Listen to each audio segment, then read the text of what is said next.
contre l'évolution de cette insécurité en lien avec trafic de drogue et délinquance. Est-ce qu'il faut avoir recours à l'armée du peuple pour se défendre? Écoutez cet extrait vidéo et surtout vos réactions. Oui, bonjour. Bien évidemment que non, l'armée du peuple. Est-ce qu'on peut considérer normal que ce soit le peuple qui fasse la police, qui fasse la justice dans ses propres quartiers? Bien évidemment que la réponse est non. J'entendais dans votre reportage cette dame qui parle avec, et vous l'avez bien dit, comment lutter avec un porte-voix, un micro contre des kalachnikovs? Est-ce que c'est aux civils de faire régner l'ordre dans les quartiers? Bien évidemment que non. Pour autant, vous connaissez, et on a l'habitude de le dire chez Alliance sur votre antenne, aujourd'hui la police ne peut pas tout faire. Investir toutes les cités chaque jour, éviter cette gangrène d'économie souterraine, cette violence, avec le manque de moyens, le manque d'effectifs, comme on répète, et c'est de partout. Moi je représente Marseille, mais également toute la région PACA, c'est partout. Donc bien évidemment que la police doit être aidée, pourquoi pas avec des comités de quartier, avec des médiateurs, quand ils sont, bien évidemment, qu'ils ont la volonté de bien faire et d'œuvrer pour l'intérêt collectif.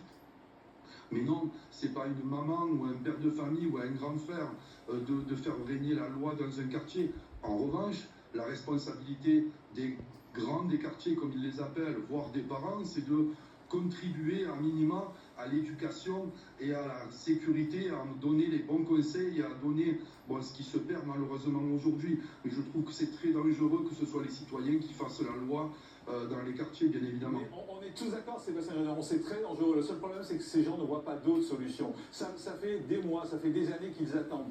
La police, on sait que vous n'êtes pas assez nombreux, on sait que vous n'avez pas assez de moyens, on sait que vous ne pourrez pas être dans tous les quartiers et vous ne pourrez pas être en permanence dans ces quartiers. On le sait depuis le temps, on n'arrête pas de le répéter. Donc la solution, c'est quoi pour eux?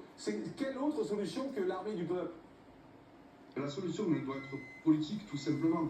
Bien évidemment, personne n'a une baguette magique pour régler cette gangrène de manière très rapide et très efficace, comme on le souhaiterait tous.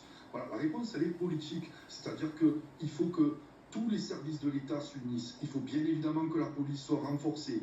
Il faut bien évidemment que toutes les institutions, qu'elles soient scolaires, tout ce qui est pédagogique, social, que tout le monde s'allie. Mais tout ça, ça prend du temps et ça coûte beaucoup d'argent. Mais certainement pas, selon moi. On fait quoi d'ici là? Mais on continue à lutter avec nos armes. Alors bien évidemment qu'on n'empêchera pas, et c'est triste à dire, mais peut-être des milices, excusez-moi le mot, locales, qui ne supportent plus de vivre dans des quartiers avec de la violence au quotidien. Mais malheureusement, des solutions miracles. Moi, je ne voudrais pas qu'une maman prenne une balle perdue ou soit victime de lynchage parce qu'elle a essayé d'empêcher un trafiquant de vendre du cannabis, par exemple. Voilà. Bon, je crains, on a suffisamment d'exemples de dommages collatéraux, de gens qui ont perdu la vie alors qu'ils n'avaient rien à voir avec les trafics. Donc la surexposition de civils, voilà, encore une fois, la solution, elle est à travers ces quartiers, par de la pédagogie, par de la rigueur en interne, mais certainement pas pour faire de la police. Bien évidemment que j'aimerais vous donner une solution miracle. Aujourd'hui, la réponse, elle doit être politique, elle doit être pénale, avec une volonté de faire changer les choses, et même si tout le monde s'y emploie, moi j'ai l'impression qu'on fait semblant de s'y employer, on fait des opérations par-ci, des opérations par-là.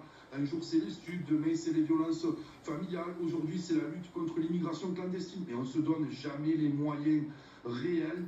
Voilà, on fait de la réponse politique, on fait du verre à moitié vide, à moitié plein, et on trimballe les policiers à gauche, à droite, dans des conditions insupportables.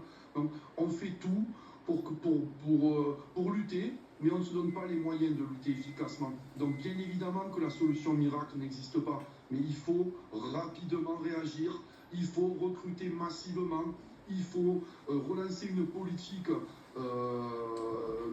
Ce sentiment d'injustice, il est insupportable pour tout le monde, il faut taper fort. Voilà, il faut que dans la tête de tous ces délinquants et de tous ces gens qui vivent dans des quartiers de la drogue, il faut qu'ils aient la crainte, il faut que la peur, elle change de camp. C'est pas aux petites gens qui ont des petits revenus de souffrir et de vivre dans la peur au quotidien. Et pour ça, il faut taper fort. Voilà, il faut taper fort. Sébastien Grénon, le seul problème, c'est que le constat que vous faites, on est tous d'accord. Et les solutions que vous préconisez, on est tous d'accord.